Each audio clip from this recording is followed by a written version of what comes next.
gloria prometida, porque estamos en nuestro año 2025, la gloria postrera. Amén.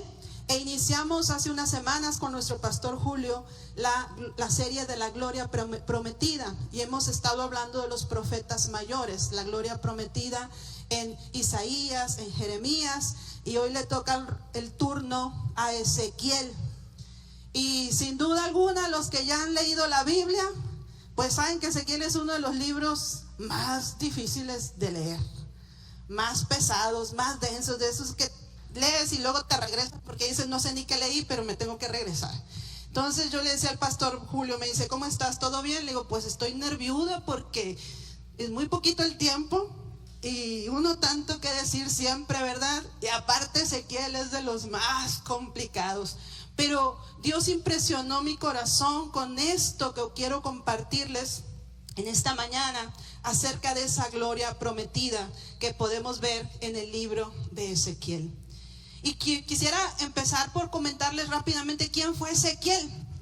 Y así que vamos a ver algunos datos muy importantes de la vida de Ezequiel.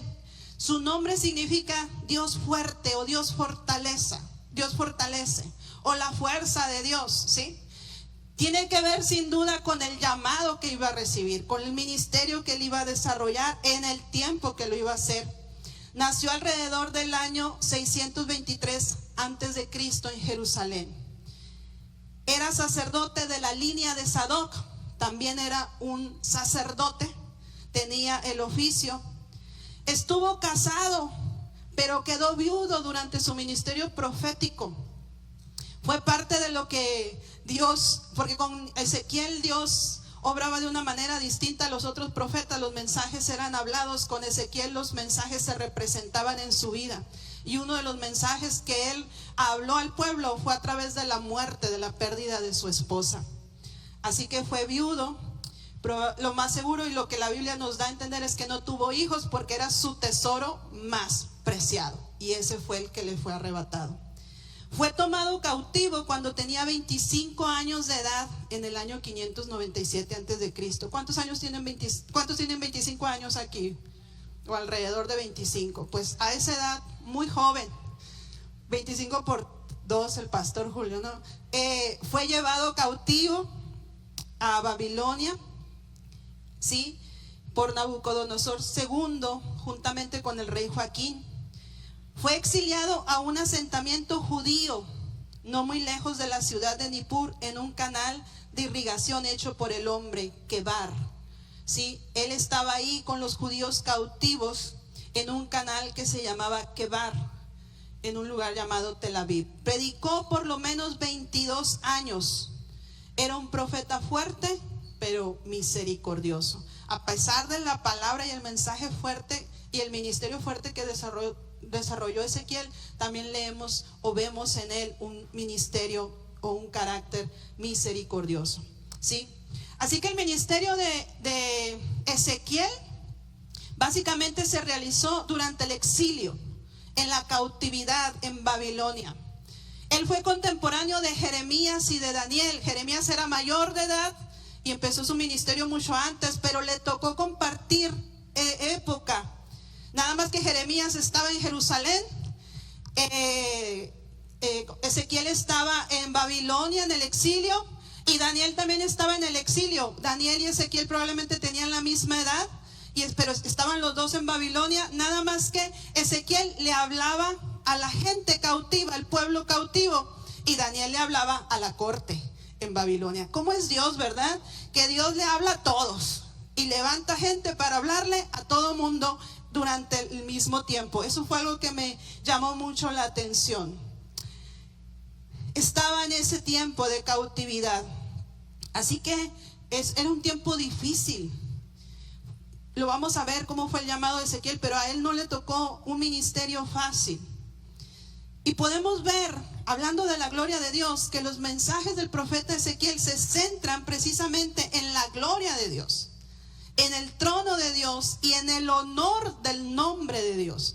El nombre de Dios, Jehová, Yahvé o Yahweh, como querramos mencionarlo, se encuentra más de 400 veces en el libro.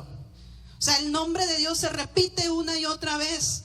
Y la frase solemne, yo soy el Señor, se encuentra alrededor de 72 veces.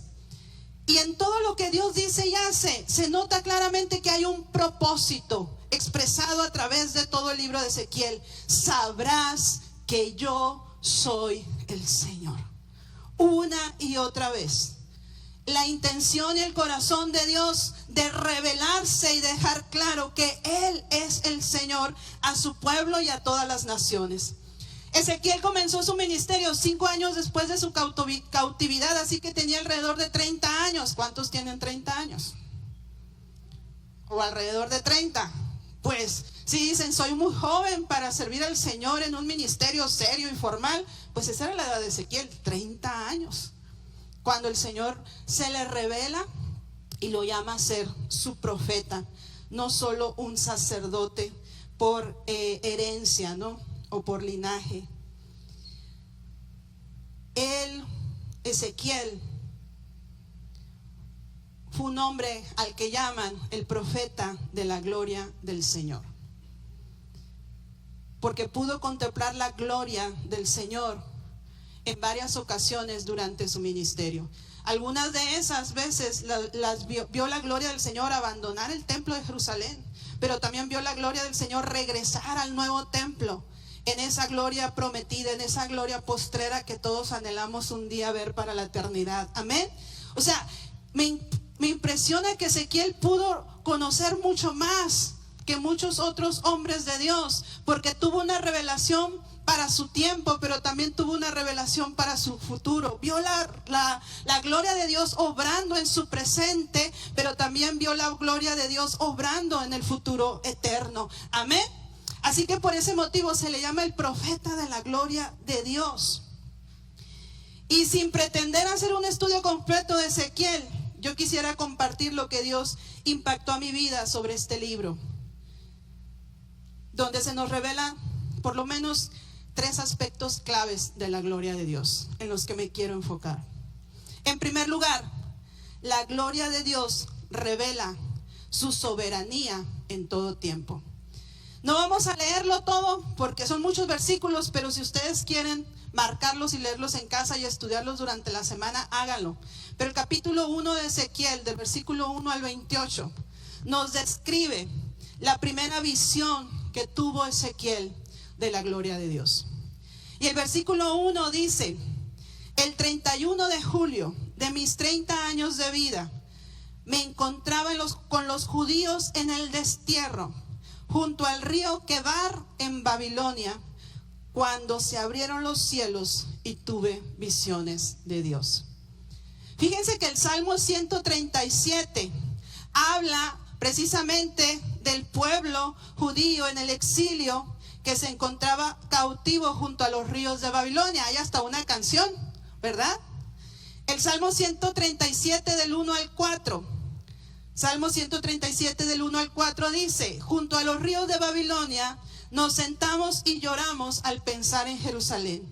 Guardamos las arpas, las colgamos en las ramas de los álamos, pues nuestros captores nos exigían que cantáramos. Los que nos atormentaban insistían en un himno de alegría. Cántenos una de esas canciones acerca de Jerusalén.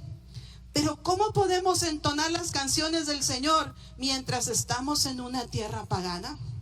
Esa era la actitud, ese era el corazón del pueblo que estaba junto a los ríos de Babilonia, donde se encontraba Ezequiel. No tenían ánimo de cantar, no tenían ánimo de adorar, estaban en lamento, estaban en desgracia, en cautividad, en el exilio. Y sin duda este no es el ambiente idóneo para adorar al Señor. Amén. Pero ahí Dios se hace presente revelando su gloria a Ezequiel. Fíjense, mientras el Salmo 137 nos dice cómo la gente se lamentaba junto a los ríos de Babilonia, el versículo 1 de Ezequiel empieza diciendo: ahí, junto al río Quebar, con los exiliados, con los cautivos, con los esclavos en lamento, los cielos se abrieron y tuve visiones de Dios. Amén. Desde que empecé a leer el primer versículo, yo dije: wow, Señor, cómo eres grande, maravilloso. Porque mientras las otras personas habían colgado sus arpas sobre los sauces y estaban sentados llorando, Ezequiel estaba viendo la gloria de Dios. Mientras otros llenaban su boca de lamento por la cautividad y por la derrota, para Ezequiel los cielos se estaban abriendo y se le revelaba la soberanía de Dios. Vamos a ver los siguientes versículos donde se nos describe la visión. Por tiempo no nos vamos a meter a describir cada una de las cosas que él vio. En general eran 4 seres vivientes que tenían rostros de 4 animales, que es algo muy raro, ¿no? Uno lo lee y dice, wow, ¿qué es eso? Tendríamos que dar todo un curso para explicar esto. No nos vamos a detener ahí. Pero eran 4 seres vivientes. Todo esto venía en una tormenta que vino del monte, del norte. Esa tormenta era el juicio de Dios. Y de esa tormenta había una nube donde se veían estos 4 seres vivientes. Y estos 4 seres vivientes tenían ruedas. Y cada rueda estaba llena de ojos. Ahí tenemos más o menos lo que algunos han tratado de interpretar de la visión de Ezequiel. ¿Sí? Ahí están los 4 seres vivientes con alas que tenían hacia arriba y alas que cubrían sus cuerpos.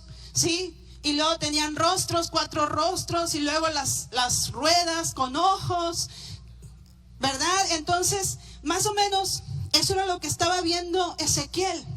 Pero yo quiero que nos vayamos a los versículos 26 al 28. Porque dice, después de describir todo esto, dice, sobre esta superficie había algo semejante a un trono hecho de lápiz lazuli. En ese trono, en lo más alto, había una figura con apariencia de hombre. De lo que parecía ser su cintura para arriba, tenía aspecto de ámbar reluciente, titilante como el fuego, y de la cintura para abajo parecía una llama encendida resplandeciente.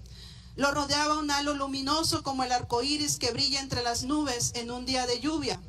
Así se me presentó la gloria del Señor. Cuando la vi, caí con rostro en tierra y oí la voz de alguien que me hablaba. Amén. Volvemos a la imagen del carro. ¿Qué era lo que estaba viendo aquí Ezequiel? Les digo, la visión empieza describiendo que viene una tormenta. Él ve venir una tormenta del norte y dentro de esa tormenta hay una nube donde se encuentran esos seres vivientes, las ruedas con todas sus características. Pero por encima de eso hay una superficie como de cristal donde él percibe, ya en los versículos 26 al 28, un trono. Amén. Estaban en el exilio, estaban en la cautividad, pero dentro de todo lo que Dios le revela en esta visión, él puede ver que por encima de la nube de la tormenta de juicio se encuentra el trono de Dios. El trono que habla de la autoridad omnipotente de Dios. Ezequiel lo ve sobre la tormenta y en control de la tormenta. Ezequiel se dio cuenta que estaba contemplando la gloria de Dios. Y por eso dice que cayó postrado en tierra. ¿Qué quiero decir con esto, amados hermanos, amada iglesia? Que cuando estamos en la crisis, que cuando estamos en la tragedia, que cuando estamos en la aflicción, cuando está el juicio, cuando está la cautividad, el exilio, a veces dudamos de que Dios esté en control. A veces dudamos de la soberanía de Dios. Era el pueblo de Dios. Era la nación que Dios había establecido. Y ahora estaban en Babilonia, cautivos, exiliados, lejos de su tierra, lejos de Jerusalén, la ciudad santa, lejos del templo donde habitaba la presencia de Dios. Para ellos era un lamento, era un dolor, era desesperanza, era tragedia, era derrota. No había vuelta. No había solución, no había esperanza. Parecía que Dios los había abandonado, que Dios se había olvidado de su pueblo, que Dios les había dado la espalda. Pero en medio de eso, Dios se le revela a Ezequiel y Dios le muestra cómo Él sigue gobernando. Amén. Porque la gloria de Dios nos revela la soberanía de Dios en todo tiempo. La presencia de Dios en medio de nuestras tragedias, en medio de nuestras crisis, en medio de nuestra cautividad, en medio de nuestra aflicción, nos tiene que recordar que Dios sigue sentado en su trono, que Él está en control de la tormenta. Amén. Que Él aún, a pesar de que no entendemos, pudiera estar usando a nuestros enemigos para trabajar con nosotros, porque ese era el asunto con Israel. Israel se había endurecido, Israel se había rebelado, pero Dios estaba usando a las naciones vecinas, Dios estaba usando a Babilonia, Dios estaba usando a sus gobernantes para servirle a sus propósitos y a sus planes perfectos con Israel. Porque nunca nuestra terquedad y nuestro pecado va a dejar que la gloria de Dios se manifieste, o va a impedir que la gloria de Dios se manifieste para que se cumpla la voluntad de Dios en nuestras vidas. Amén. Así que la gloria de Dios se revela, la soberanía de Dios en todo tiempo. Yo quiero que tú entiendas esto. Si tú estás en un momento de aflicción, si tú estás en un momento donde dices, ¿dónde está Dios? Parece que Dios se ha olvidado que soy su hija, que soy su hijo. ¿Por qué me está pasando esto? ¿Por qué está permitiendo esto? Podemos tener la actitud del pueblo, de los cautivos, ¿verdad? Que están llorando, que no cantan, que cuelgan sus arpas y que les dicen, cántanos de tus canciones a Dios. Y tú, no, ahorita no es tiempo para adorar. ¿Qué danzo en el río? Ni qué danzo en el río. Ahogado estoy en el río, ¿qué voy a danzar, verdad? O podemos ver en Ezequiel un ejemplo de cómo Dios revela su gloria para mostrarnos su soberanía en todo tiempo. No importa lo que esté pasando en nuestras vidas, Él sigue sentado en su trono. Él sigue sentado en su trono. Amén. Él es soberano y su voluntad perfecta se va a cumplir. Dilo, Señor, tu voluntad perfecta se va a cumplir en mi vida. Díselo, decláralo, tu voluntad perfecta se va a cumplir en mi vida. Aunque su pueblo estaba en el exilio y su nación estaba a punto de ser destruida, Dios todavía estaba en el trono y podía manejar, tenía en control cada situación. Era su voluntad, era su plan, su providencia, cada suceso que estaba aconteciendo. Todo estaba dentro de su propósito. Amén. Y Dios le revela esto a Ezequiel. Le revela su gloria para mostrarle su soberanía. En segundo lugar, algo más que podemos aprender de la gloria de Dios en Ezequiel es que la gloria de Dios avanza. En ese capítulo 1, los versículos 12 y 14 al 21, le digo, me voy a ir saltando, yo quiero que podamos ir leyendo estos 12 y luego nos brincamos al 14 y hasta el 21. Dice el versículo 12, los seres iban en la dirección que indicara el espíritu y se movían de frente hacia adelante en la dirección que fuera sin darse vuelta. Y los seres vivientes se desplazaban velozmente de un lado a otro como centellas. Mientras miraba a esos seres vivientes, vi junto a ellos 4 ruedas que tocaban el suelo. A cada uno le correspondía una rueda. Las ruedas brillaban como si fueran de berilo. Las 4 ruedas se parecían y estaban hechas de la misma manera. Dentro de cada rueda había otra rueda que giraba en forma transversal. Los seres podían avanzar de frente en cualquiera de las 4 direcciones sin girar mientras se movían. Los aros de las 4 ruedas eran altos y aterradores y estaban cubiertos de ojos alrededor. Cuando los seres vivientes se movían, las ruedas se movían con ellos. Cuando volaban hacia arriba, las ruedas también subían. El espíritu de los seres vivientes estaba en las ruedas, así que a donde fuera el espíritu, iban también las ruedas y los seres vivientes. Cuando los seres se movían, las ruedas se movían. Cuando los seres se detenían, las ruedas se detenían. Cuando los seres volaban hacia arriba, las ruedas se elevaban, porque el espíritu de los seres vivientes estaba en las ruedas. Fíjense que esta visión que tuvo Ezequiel, podemos poner otra vez la imagen, es lo que muchos comentaristas han llamado una visión del carro triunfal de Dios, o del carro que lleva el trono de Dios. Algunos dicen, Ezequiel vio un carro del trono, un carro sobrenatural que daba el efecto de un gran movimiento y un progreso irresistible. no era una visión de la persona de Dios. Aunque vio a un hombre, no podemos decir que vio a Dios, porque en realidad ningún ser humano vivo puede ver a Dios y sobrevivir. Amén. Vemos en todos los relatos bíblicos, los hombres que vieron la gloria de Dios no vieron en sí a Dios.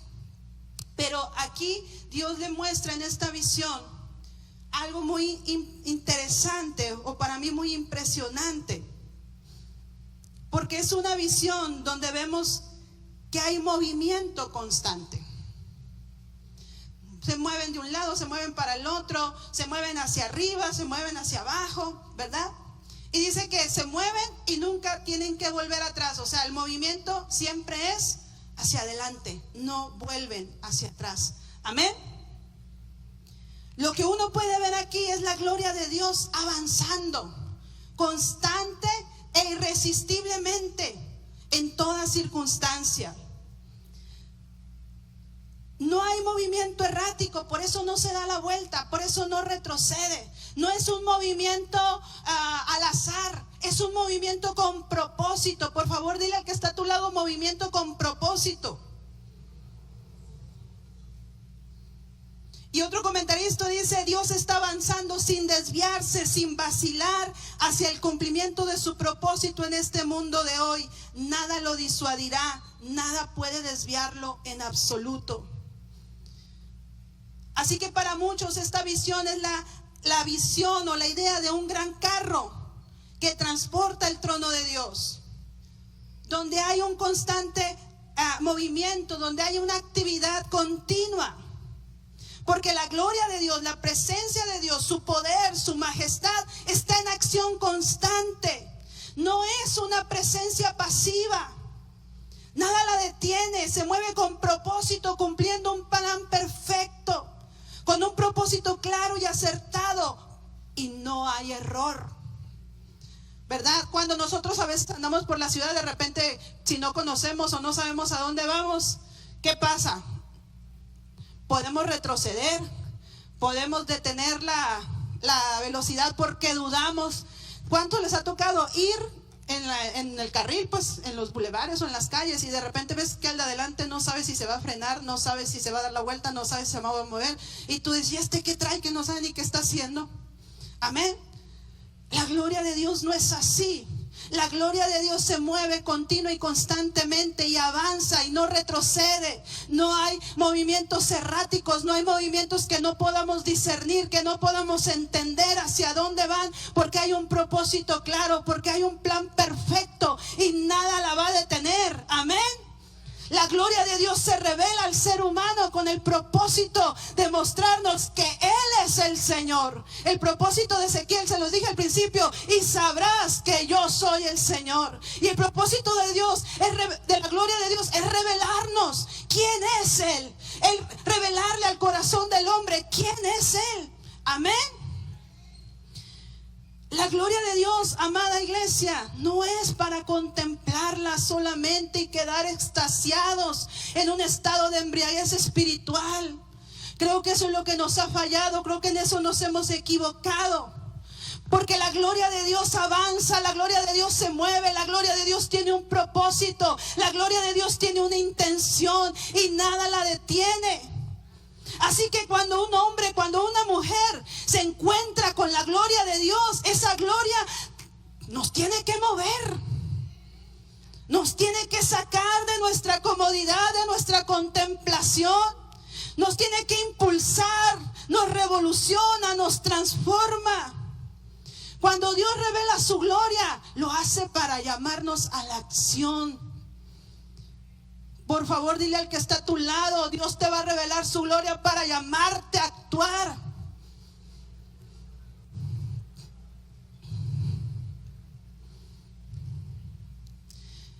Y no estamos hablando de un activismo.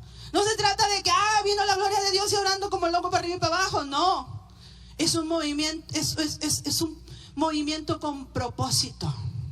Es un accionar con propósito, donde no hay error, porque la gloria de Dios nos direcciona.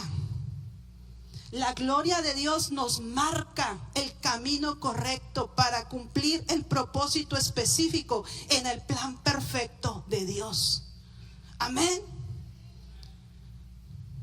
Así fue con Isaías. Isaías en su llamado también contempla la gloria de Dios y se le revela el trono de Dios. Y después de eso el Señor dice: ¿y ahora quién voy a enviar? Y Isaías dice: heme aquí, envíame a mí.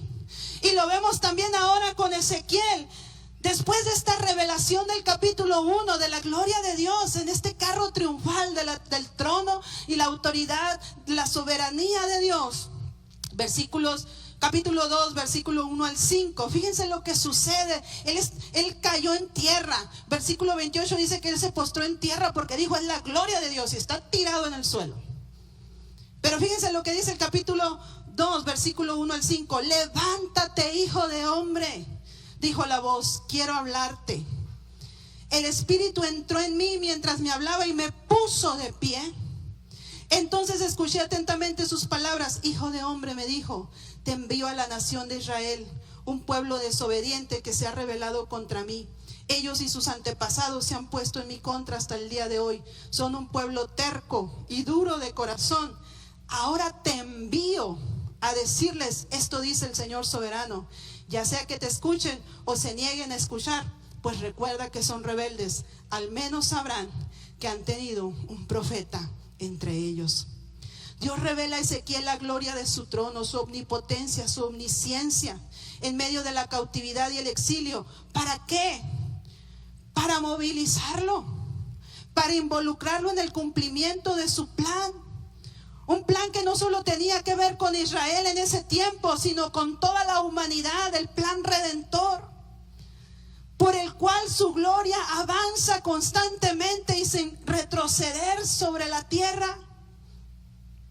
Algunos dicen que el llamado de Ezequiel era tan difícil de cumplir. Pues ya vieron que le dice: vas a ir a una casa rebelde y te escuchen o no te escuchen, tú les vas a hablar. O sea, Dios le estaba diciendo que fácil no iba a ser. Y algunos dicen: Dios se le tuvo que revelar así tan fuerte y tan impresionante a Ezequiel. Le tuvo que mostrar su gloria tan fuerte y tan impresionantemente para impactar su vida y que él pudiera avanzar en su misión sin que nada lo detuviera, así como la gloria de Dios. Yo creo firmemente que cuando Dios nos revela su gloria, no podemos quedarnos tirados en el suelo adorando. Y no digo que adorar sea malo, pero Dios no quiere solo que estemos contemplando su gloria, que caigamos postrados y digamos: sí, Señor, te adoro, te bendigo. Eso es muy bueno, nos nutre, nos fortalece, nos edifica. Pero la gloria de Dios se revela también para que nosotros nos movilicemos, nos involucramos, para que toda la tierra le adore. Porque Dios no quiere que solo tú y yo le adoremos. Él quiere que todas las naciones le adoren.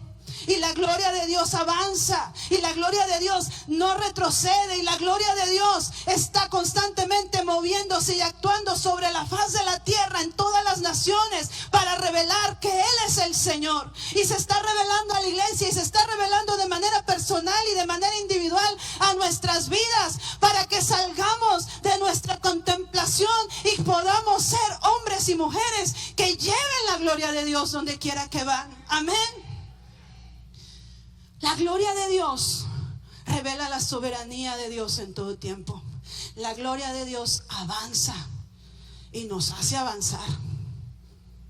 Y tercero, la gloria de Dios trae vida. Y nos vamos a ir hasta el capítulo 33 de Ezequiel. Hasta el capítulo 32 aproximadamente. Lo único que encontramos en el libro de Ezequiel son mensajes de juicio. Juicio a Judá, juicio a Israel, juicio a todas las naciones. Pero a partir del capítulo 33 vamos a encontrar que el mensaje de Ezequiel cambia. Y empieza un mensaje de restauración, un mensaje de esperanza. Y me encantó este versículo, el versículo 11 del capítulo 33. Dice: tan cierto como que yo vivo, dice el Señor soberano, no me complace la muerte de los perversos. Solo quiero que se aparten de su conducta perversa para que vivan. Arrepiéntanse, apártanse de su maldad, oh pueblo de Israel, porque habrían de morir. Fíjense, leemos los capítulos anteriores y hasta miedo te da de cómo Dios habla a través de Ezequiel y todas las cosas que suceden, y tú dices, wow, Dios, qué dura esta palabra, cómo la habrán vivido, cómo la habrán sentido. Pero en el versículo 11 Dios abre su corazón y dice, a mí no me complace que mueran. Mi corazón no se deleita con la muerte de los perversos. Nosotros sí, ¿verdad? Cuando se muere alguien malo decimos, qué bueno. Cuando le va mal a alguien malo decimos, se lo merece, se lo ganó. Por eso Dios trajo su juicio sobre él. Pero Dios no es así. Dice, yo quiero que vivan. Arrepiéntanse. Yo no soy un Dios de muerte, yo soy un Dios de vida. Yo no soy un Dios de muerte, yo soy un Dios de vida. Amén. Y vamos a ir al capítulo 37, donde Dios los lleva a Ezequiel a una visión, una de las visiones más fuertes, impresionantes y cautivantes de este libro, la visión del valle de los huesos secos. Versículo 1 de Ezequiel 37, el Señor puso su mano sobre mí y fui llevado por el Espíritu del Señor hasta un valle lleno de huesos. El Señor me condujo por entre los huesos que cubrían el fondo del valle. Estaban desparramados en el suelo por todas partes y completamente secos. Luego me preguntó, hijo de hombre, ¿podrán estos huesos volver a convertirse en personas vivas? Oh Señor soberano, respondí, solo tú sabes la respuesta. Entonces me dijo, anuncia un mensaje profético a estos huesos y diles, huesos secos, escuchen la palabra del Señor. Esto dice el Señor soberano, atención, pondré aliento dentro de ustedes y haré que vuelvan a vivir. Les pondré carne y músculos y los recubriré con piel. Pondré aliento en ustedes y revivirán. Entonces sabrán que yo soy el Señor. Así que yo anuncié el mensaje tal como él me dijo. De repente, mientras yo hablaba, se oyó un ruido, un traqueteo por todo el valle. Se juntaron los huesos de cada cuerpo y volvieron a unirse hasta formar esqueletos enteros. Mientras yo observaba, vi que se formaron músculos y apareció carne sobre los huesos. Después se formó piel para recubrir los cuerpos, pero aún no tenían aliento de vida. Luego me dijo, hijo de hombre, anuncia un mensaje profético a los vientos. Anuncia un mensaje profético y di, esto dice el Señor soberano, ven, oh aliento, ven de los cuatro vientos y soplan estos cuerpos muertos para que vuelvan a vivir. Así que yo anuncié el mensaje como él me ordenó y entró aliento en los cuerpos. Todos volvieron a la vida y se pusieron de pie. Eran un gran ejército. Este valle representaba la condición del pueblo de Dios. Amén. Este valle representaba cómo se encontraba Israel. Y para el pueblo judío era humillante haber muerto, no ser lavado, no ser envuelto y enterrado con dignidad en una tumba. Eso era una maldición. Así que Dios, al revelarle esta visión a Ezequiel, le está mostrando la condición de maldición, de muerte y de maldición de su pueblo. Así se encontraban humillados en muerte y sin esperanza. Los huesos secos muertos representan a toda la nación. Una nación dividida, Judá y Israel, como una nación muerta. Porque dice la Biblia que estaban secos, bien secos, secos en gran manera. No eran huesos frescos, eran huesos bien secos. Dirían en el sur, sequísimos. Así estaban. No había manera de que esos huesos tuvieran vida. Amén. La situación de Israel parecía perdida, pero la Biblia nos dice que para Dios no hay nada imposible. Esta visión tiene que ver con el plan de restauración que Dios tiene con su pueblo de Israel hasta el día de hoy. Cómo esa visión se va a cumplir cuando el pueblo de Israel, se va a cumplir plenamente, se ha cumplido, pero se va a cumplir plenamente cuando el pueblo de Israel reconozca a Jesús como el Mesías y el Espíritu de Dios entre y dé vida a su nación. Amén. Será algo glorioso. Pero también para nosotros la iglesia nos enseña el poder de la gloria de Dios actuando a través de la boca de un profeta, a través de la boca de un hombre que ha visto su gloria. Amén.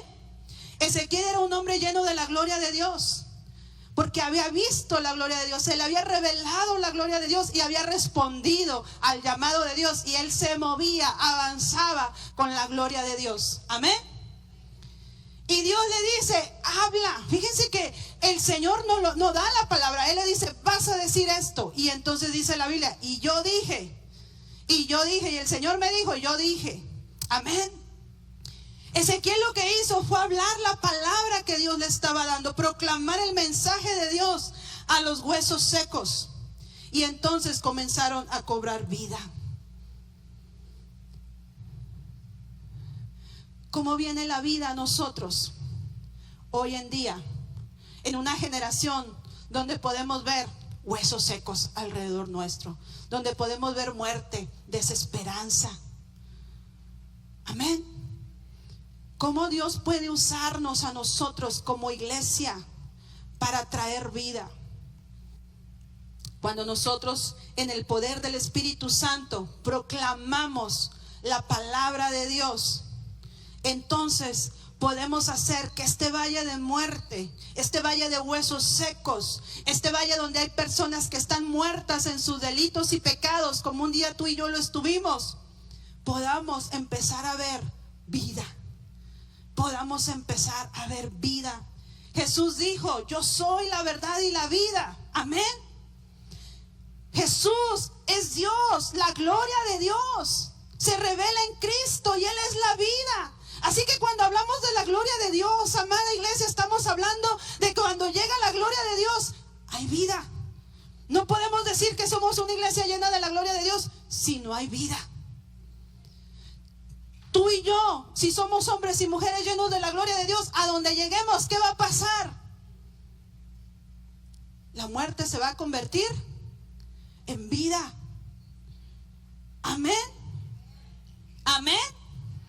Por favor, dile al que está a tu lado, convéncete. Porque los veo con una cara así como que uno, ¿será? Juan 5:24 dice, les digo la verdad, todos los que escuchan mi mensaje y creen en Dios, quien me envió, tienen vida eterna. Nunca serán condenados por sus pecados, pues ya han pasado de la muerte a la vida. Tú y yo pasamos de la muerte a la vida porque creímos en la palabra de Dios, porque creímos en la palabra de Jesús, porque creímos en Jesús, porque la gloria de Dios se nos reveló corporalmente en Cristo Jesús. Amén. Así que tú y yo, así como Ezequiel, hombres y mujeres que hemos visto la gloria de Dios, que habitamos en su presencia, tenemos que avanzar con la gloria de Dios, tenemos que movilizarnos con la gloria de Dios.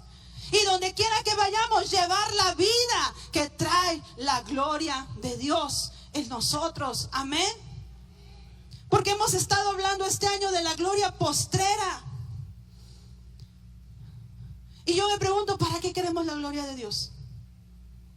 ¿Para qué quieres la gloria de Dios en tu vida?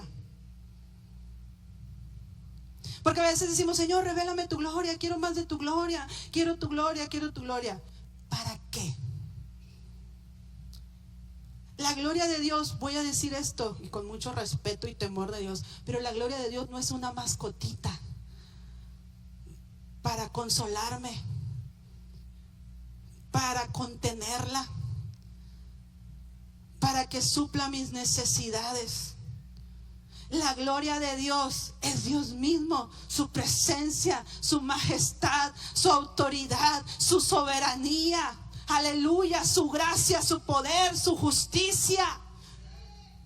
Y nada la puede contener y nada la puede detener. Y la gloria de Dios no está para servirme, la gloria de Dios está para que yo le sirva. La gloria de Dios no está para que haga lo que yo le ordeno. Yo estoy para avanzar con la gloria de Dios, para subirme en el carro de la gloria de Dios y dejar que la gloria de Dios me direccione, que la gloria de Dios me impulse, que la gloria de Dios me lleve al valle de los huesos secos y me diga: habla y di, y habla y di, habla y di, para que entonces la vida de Dios se derrame sobre las personas que están muertas. Amada iglesia, necesitamos la gloria de Dios, pero no la necesitamos solo en nuestros hogares, la necesitamos en esta ciudad. Yo sé que amamos esta ciudad y a veces la vemos y la comparamos con otras y decimos: wow, qué bendición vivir en Hermosillo. Pero hace unos meses algo empezó a suceder y no podemos cerrar nuestros ojos a lo que está pasando. Nosotros no nos hemos dado cuenta, hermanos, pero el enemigo y las tinieblas están avanzando sobre nuestras calles. Están avanzando sobre nuestras colonias donde antes no había violencia, no había ataques, no había muertes. Hace unos meses, dentro de estos números, a mi hijo le tocó ver en la calle un cuerpo tendido por una balacera a 2 cuadras de nuestra casa. Y no vivimos en una de las colonias más peligrosas de Hermosillo. El asunto, ¿sabes cuál es? Que la gloria de Dios también está avanzando. La gloria de Dios también está avanzando, pero está buscando a los hombres y a las mujeres que estén dispuestos a hablarle a un valle de huesos secos. Que estén dispuestos quizás a hablarle a una generación rebelde que nos va a escuchar y no nos va a hacer caso. Que estén dispuestos a ser como Ezequiel, los hombres y las mujeres, los profetas de un Dios fuerte. No podemos ser una iglesia llena de la gloria de Dios si no estamos dispuestos a avanzar en el propósito de la gloria de Dios y dejarnos usar para traer vida, no solo a nuestro hogar, no solo a nuestra familia, a nuestra ciudad, a nuestro estado, a nuestra generación.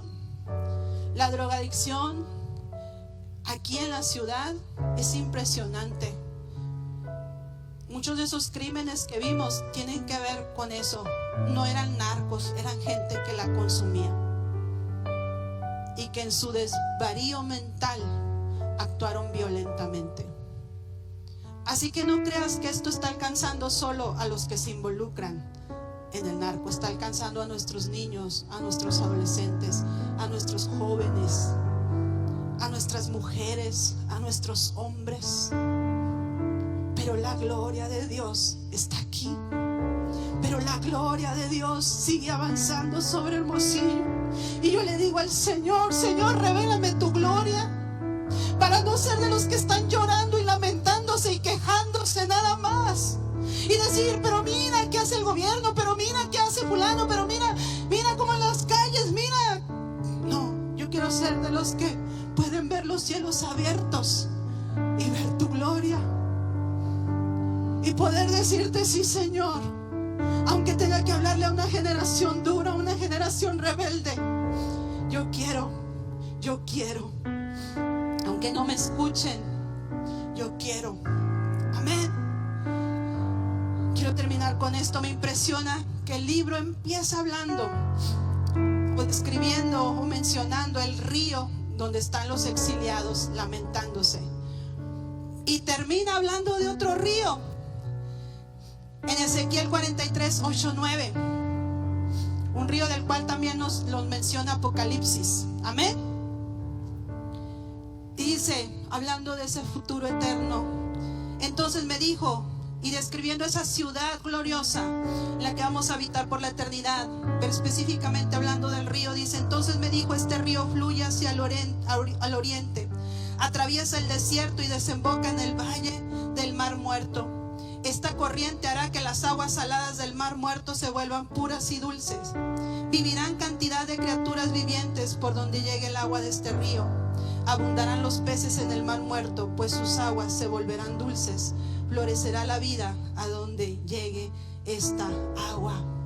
Este es el río que fluye de la ciudad de Dios que vio Ezequiel, cuyo nombre es Jehová Shama. Jehová está ahí.